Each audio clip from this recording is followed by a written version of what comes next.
톨스토이 단편선 촛불. 아직 농노가 해방되지 않았을 때의 일이다. 그 무렵 지주 중에는 별별 사람이 다 있었다. 자신도 언젠가는 죽을 거라는 사실을 잊지 않고 하나님을 공경하며 농노를 불쌍히 여기는 자가 있는가 하면 누구보다 형편없는 자도 있었다. 그 중에서도 농노 출신으로 단번에 귀족이 된 지주. 말하자면 개천에서 나와 높은 사람들 틈에 끼인 무리들만큼 나쁜 자도 없었다. 그 같은 자들 때문에 농민들의 살림은 더욱 궁핍해지고 있었다. 농군들은 부역을 잡히고 있었는데 땅은 충분하겠다. 토질도 좋겠다. 물도, 풀밭도, 숲도 모든 것이 남아들 정도로 넉넉하여 아무런 문제가 없었다. 그런데 지주는 다른 소유지에 있던 농군 출신 하인을 그 토지의 마름으로 앉혔다. 마름은 권력을 잡자 농민을 학대하기 시작했다. 자신도 한 가정의 가장으로 아내와 이미 출가한 딸이 둘이나 되고 돈도 벌만큼 벌었으므로 그렇게 야박하게 굴지 않아도 안락하게 살아갈 수 있었는데 욕심이 너무 많다 보니 나쁜 길로 빠져버린 것이다. 그는 우선 농민들에게 정해진 기일 이상으로 일을 시켰다. 기와 공장을 세워 남자 여자 할 거 없이 끌어다가 일을 시켰고 만들어낸 기와를 팔아먹기 시작했다. 농민들은 모스크바에 있는 지주를 직접 찾아가 호소했으나 뜻대로 되지 않았다. 지주는 농군들을 쫓아 돌려보낼 뿐 마름의 권력을 뺏으려고 하지 않았다. 마름은 농민들이 지주에게 갔었다는 것을 알고 그 안갚음을 하기 시작했다. 그로 인해 농민들의 살림살이는 한층 어렵게 되었다. 게다가 농민 중에서도 좋지 못한 자들이 있어 동료의 일을 마름에게 밀고 와여 서로가 서로를 함정에 빠뜨리려고 하였다. 이리하여 농민들의 단결은 엉망이 돼버렸다. 날이 갈수록 마름의 횡포는 심해지고 결국 농민들은 마름을 사나운 짐승보다 더 무서워하게 되었다. 마름이 마차를 타고 마을을 지나갈 때면 모두 높은 날이라도 온 것처럼 어떤 곳에든 재빨리 몸을 숨겨 눈에 띄지 않으려고 했다. 마름은 그런 모습을 보고 놈들이 날 무서워한단 말이야 하며 더욱 화를 내고 때리고 노역을 시키고 괴롭혔다. 그렇게 농민들은 쓰라린 꼴을 당해야 했다. 그 무렵 그런 좋지 못한 악인을 슬그머니 죽이는 경우도 많이 있었다. 그러자 마을 농민들도 그런 논의를 하기 시작했고 개 중에 그래도 배짱이 있다는 자가 먼저 말을 꺼냈다. 도대체 언제까지 저 악당을 내버려둬야 하나? 어차피 죽기는 매일 반이니 저런 놈은 차라리 죽여 없애자. 그러던 부활절 전날 농민들이 숲속에 모였다. 마름이 지주의 숲을 말끔하게 손질하라고 분부했던 것이다. 그들은 점심을 먹으러 모였을 때 의논을 하기 시작했다. 이래 가지고서야 어떻게 살아가겠나? 저놈은 우리를 송두리째 말려 죽이려나 봐. 과중한 노동으로 지쳐 쓰러질 정도로 쉴 겨를이 없지 않는가? 게다가 조금이라도 제 맘에 들지 않으면 무조건 두들겨 패질 않나. 세모는 얻어맞아 죽었고 안희심은 족쇄에 채워서 곤욕을 당했어. 도대체 우리는 더 이상 무얼 기다리는가? 오늘 저녁 여기 와서 또 몹쓸 짓을 하기 시작하거든. 몸을 말에서 끌어내어 도끼로 한 대 꽝 치면 그것으로 일이 끝나네. 그리고 어딘가에 개처럼 파묻어 버리면 발각될 리가 없어. 다만 한 가지 중요한 것은 모두가 마음을 합해서 발설하지 않기로 약속해야 해. 바실리 미나예프가 말했다. 그는 누구보다도 마름에게 원한을 품고 있었다. 마름은 일주일이 멀다 하고 바실리를 때리는가 하면 그의 아내마저 빼앗아 자기 집 하녀로 만들어 버렸던 것이다. 저녁이 되자 마름이 말을 타고 오더니 느닷없이 나무 베는 방식이 틀렸다면서 야단이었다. 잘라놓은 나무 더미 속에서 잘려진 보리수 한 그루를 발견했던 것이다. 나는 보리수를 베라고 하지 않았다. 누가 베었나? 어서 나서지 못할까? 어디 보자. 모조리 두들겨 줄 테니. 그러자 누군가가 그것은 시도르의 구역이라고 말했다. 마름은 피가 나도록 시도르의 얼굴을 때렸다. 또 바실리 역시 나무를 적게 베었다고 가죽 채찍으로 실컷 두들긴 다음 자기 집으로 돌아갔다. 그날 밤 다시 농민들이 모였다. 바실리가 입을 열었다. 아니, 당신네들도 사람이란 말이오. 날 짐승만도 못해. 해치운다고 입으로만 말하면서 막상 코앞에서는 잔뜩 움츠린 참새떼 같단 말이야. 동료를 배반해서는 안 된다. 기운을 세 해치우자라고 연불매듯 하면서 막상 매가 날아오면 풀숲에 흩어져 버리니. 그러니까 매는 자기가 눈독 들였던 자를 붙잡아다가 요절을 내는 것이요. 매가 날아가고 나서야 참새들이 짹짹거리며 기어나와 살펴보더니 한 마리가 모자라자 대체 누가 없어졌나? 파닉하구나. 아, 그놈은 그럴 꼴을 당할 만해. 그만한 까닭이 있어. 하는 식이요. 당신네들이 꼭 그렇소. 배신하지 않겠다고 약속했으면 정말로 배신하지 말아야지. 놈이 시도르에게 손찌검을 했을 때 당신네들이 한 덩어리가 되어 놈을 요절냈어야 한단 말이오. 배신하지 않겠다. 해치우자. 라고 하다가도 매가 덤벼들며 혼비백산 숲으로 도망쳐버리니. 농민들은 다시 의논을 한 후 마침내 마름을 죽이기로 결정을 내렸다. 마름은 부활제가 시작되면 쌀보리를 뿌릴 준비로 지주의 밭을 갈아야 한다고 명령했다. 농민들은 사람을 어떻게 알고 하는 수작이냐고 분개하며 바실리의 집 뒷곁에 모여 다시 의논했다. 놈이 하늘 무서운 줄 모르고 아무 거리낌 없이 이런 짓을 하려 하다니 정말 때려 죽여야 해. 어차피 언젠가는 죽을 목숨 아닌가. 그때 페트로시카 미헤예프가 왔다. 그는 온화한 사나이로 이제까지 농민들의 모임에 한 번도 나오지 않았는데 이날 처음으로 와서 사람들의 이야기를 듣더니 이렇게 말했다. 당신네들은 정말 엄청난 일을 생각하고 있군요.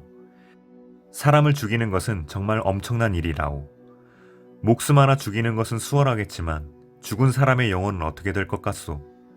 놈이 나쁜 짓을 했다면 우리가 손을 쓰지 않더라도 천벌이 기다리고 있을 것이오. 여러분들은 참아야 하오. 그 말을 들은 바실리가 화가 머리끝까지 치밀었다. 뭐야, 잘난 체 하기는. 사람을 죽이는 게 죄라고? 그래, 죄라는 건 잘 알고 있지만 우리는 반드시 그를 죽이겠다. 그놈도 인간인가? 정말 착한 사람을 죽이는 것은 죄임에 틀림없지만 그런 개만도 못한 놈을 죽이는 건 하나님의 분부다. 인간을 불쌍하게 여긴다면 미친 개는 죽어야 해. 죽이지 않으면 더욱 큰 죄를 거듭할 뿐이야. 놈이 사람을 때린 생각을 하면 이가 갈려. 우리가 놈을 죽이는 것은 다른 사람들을 위해서야. 모두가 감사할 게 틀림없어. 그런 걸 우리가 안 됐다는 둥 어떻다는 둥 하며 결단을 내리지 못하고 있으면 놈은 우리를 모조리 패죽이고 말 거야. 자넨 당치도 않은 걱정을 하고 있어, 페트로시카. 도대체 뭔가? 그렇다면 그리스도의 축제일에 일하러 가는 것이 죄가 되지 않는단 말인가?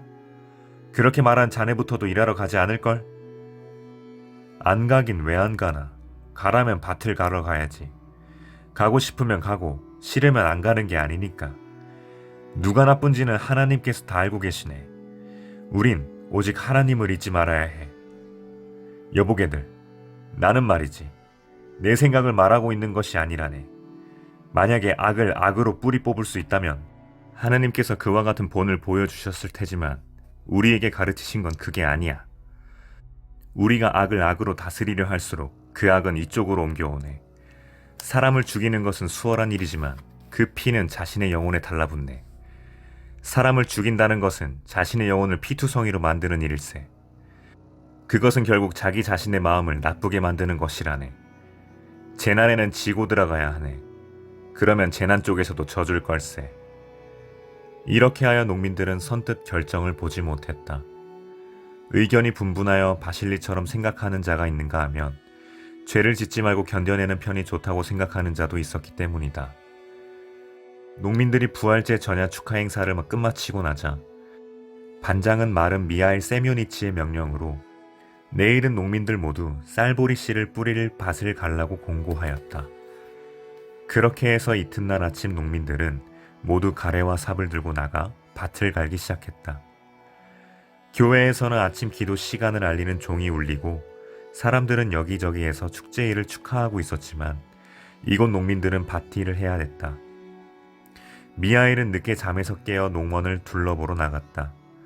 그의 아내와 가부가 된 딸은 곱게 차려입고 하인에게 마차를 준비시켜 기도식에 참례했다가 돌아왔다.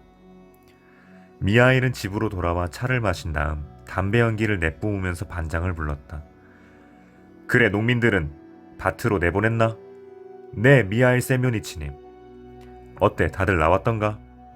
모두 나왔습니다. 제가 장소도 전부 지정해 주었습니다. 장소를 정해준 건 좋은데 제대로 잘하고 있는지 모르겠군. 지금 가서 살펴보게. 점심때 내가 직접 나가볼 테니까 둘씩 짝을 지어 3,000평씩 일구도록. 아주 잘 일구라고 일러. 만약 소홀한 점이 발견되면 축제일이라고 해서 용서하지는 않을 테니까. 잘 알겠습니다. 그렇게 말하고 나가는 반장을 미하일은 다시 불러들였다. 그러고는 가던 사람들을 불러들이기는 했으나 무슨 곤란한 말이라도 하려는 것인지 머뭇거리는 것이었다. 그는 한참을 망설인 뒤 이렇게 말했다. 그리고 또 한 가지. 그 도둑놈들이 내 말을 어떻게 하는지 자네가 슬쩍 들어보게. 욕하고 흉본 이야기는 모두 내게 들려줘. 나는 그 놈들을 너무나 잘 알고 있지. 일하기는 싫어하고 그냥 놀고만 싶어하는 족속이니까. 먹고 마시고 노는 일만 좋아하고 바깔 때를 놓치면 일을 그르친다는 생각은 하지 않는단 말이야. 그러니까 누가 뭐라고 했는지 놈들이 짓거리는 말을 모조리 내게 보고하도록 하게. 나는 그걸 알아두지 않으면 안 되니까. 자, 어서 가보라고. 그리고 숨김없이 내게 말해줘야 돼. 알겠나? 반장은 발길을 돌려 말을 타고 농민들이 일하는 밭을 향했다. 미하일의 아내는 남편이 반장과 이야기하는 것을 듣고는 제발 그만두면 어떻겠느냐고 간청했다. 마름의 아내는 온순하고 착한 마음씨를 가진 여자였는데 되도록 남편의 마음을 가라앉혀 농민들을 감싸려 했다. 여보, 그리스도의 대축제일이니 제발 죄스러운 짓은 하지 말고 농민들을 쉬게 해주세요. 미하일은 아내의 말을 들으려고도 하지 않고 웃음으로 넘겨버렸다. 한동안 따끔한 맛을 보여주지 않았더니 당신 아주 건방져졌군. 별참견을 다하고 나서다니. 당신에 관해 좋지 않은 꿈을 꾸었어요. 제발 내 말대로 농민들에게 오늘만은 일을 시키지 마세요. 안 된다니까 자꾸만 그러는군. 맛있는 음식을 배불리 먹고 지내니까 채찍이 어떻게 생긴지 모르는 모양이구만. 당신도 조심해. 미하일은 벌컥 화를 내면서 불이 남아있는 파이프로 아내의 입을 쿡 찌르고는 식사 준비나 하라며 내쫓았다. 미하일은 어묵, 고기만두, 돼지고기 수프, 홍돼지구이와 우유에다 볶은 국수를 먹고 버찌로 빚은 술을 마시고 달콤한 케이크를 먹은 다음 하녀를 불러 노래를 부르게 하고 자기도 기타를 가져다가 퉁기기 시작했다. 미하일은 거나한 기분으로 트림을 하면서 하녀와 함께 킬킬거리고 있을 때 반장이 들어왔다. 그는 허리를 굽혀 인사를 하고 난 후 들에서 있었던 일을 보고하기 시작했다. 그래, 어떤가? 잘하고 있던가? 오늘 할당해준 일을 다 마치겠던가? 벌써 절반 이상 갈았습니다. 그래, 잘못된 곳은 없던가? 그런 건 없습니다. 모두 겁쟁이라 시키는 대로 일하고 있습니다. 그래, 흙도 곱게 다지고?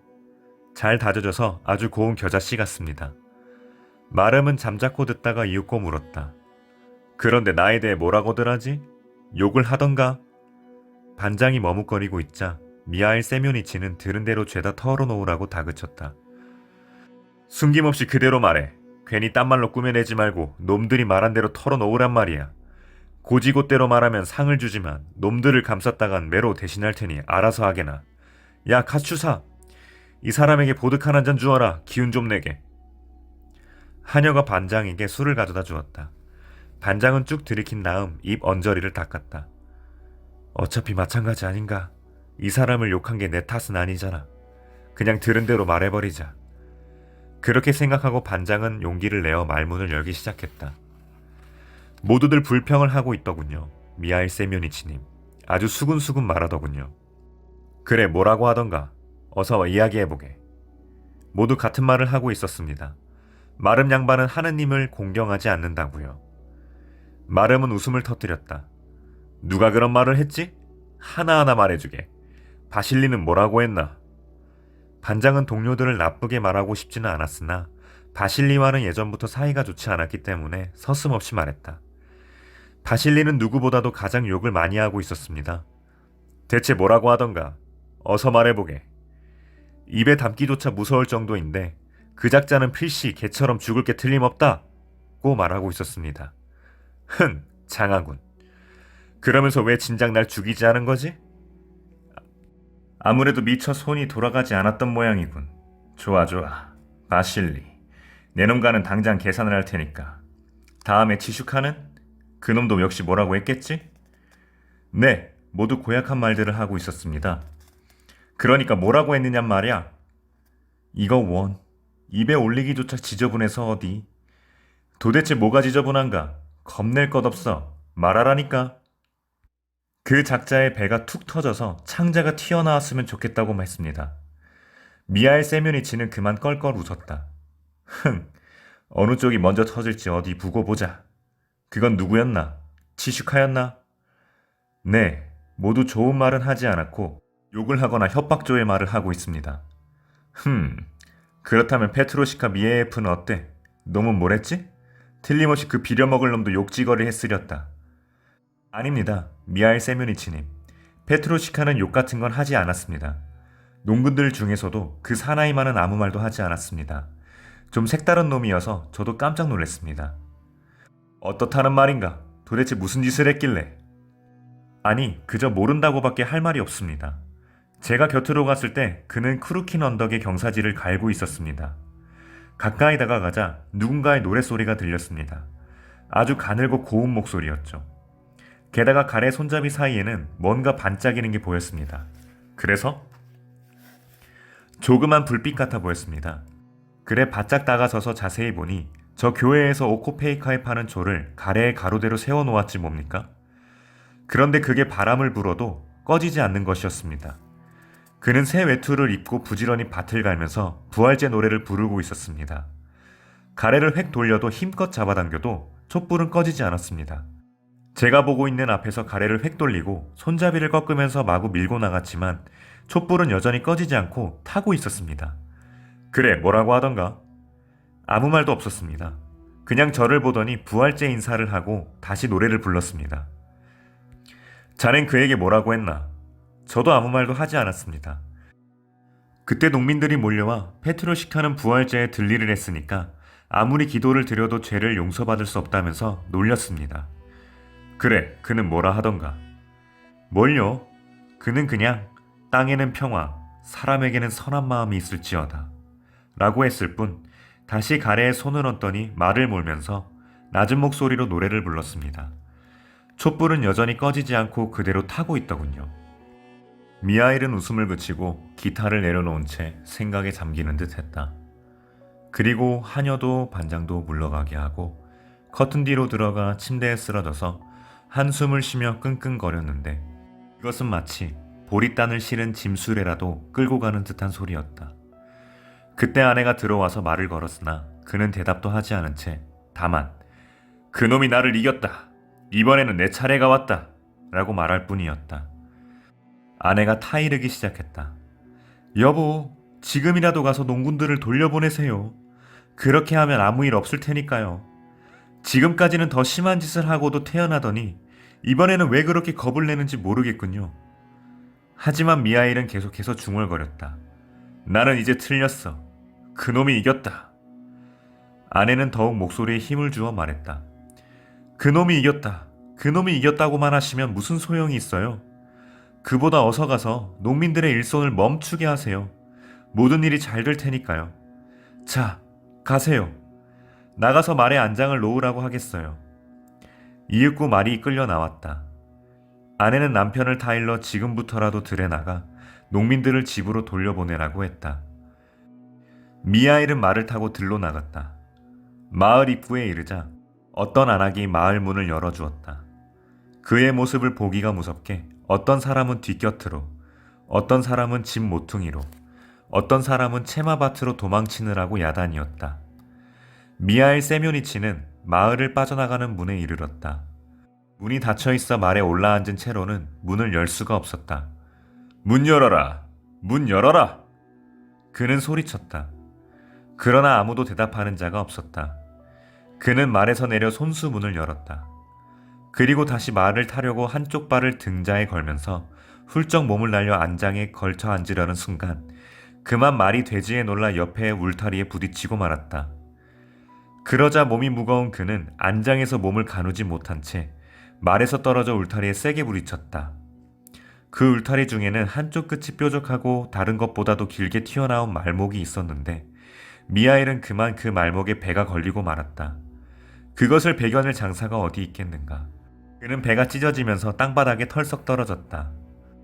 농군들이 밭일을 마치고 돌아오고 있는데 문가에서 말이 콧김을 불어대며 안으로 들어가려고 하지 않았다. 이상한 생각이 들어 주위를 살펴보니 미하엘이 벌렁 낮아빠져 있지 않은가? 양팔은 좌우로 벌리고 눈은 부릅뜬 채 창자는 터져 나오고 피가 괴어 무릉덩이처럼 되어 있었다. 돼지가 그를 빨아들이지 않은 것이다. 농군들은 깜짝 놀라 뒷길로 말을 몰아 달아났다. 다만 페트로시카 미에예프만이 말에서 내려 미하엘 곁으로 다가갔다. 이미 숨이 끊어져 있었다. 그는 미하엘의 눈을 감겨주고 짐수레에 말을 메어 아들과 함께 시체를 실은 다음 지주의 저택으로 갔다. 지주는 일체의 사정 이야기를 듣고는 농민들에게 부역을 시키지 않고 소장료만 바치게 했다. 농민들은 하나님의 힘은 악을 악으로 갚는 데 있는 것이 아니라 착한 일 가운데 있다는 것을 깨닫게 되었다.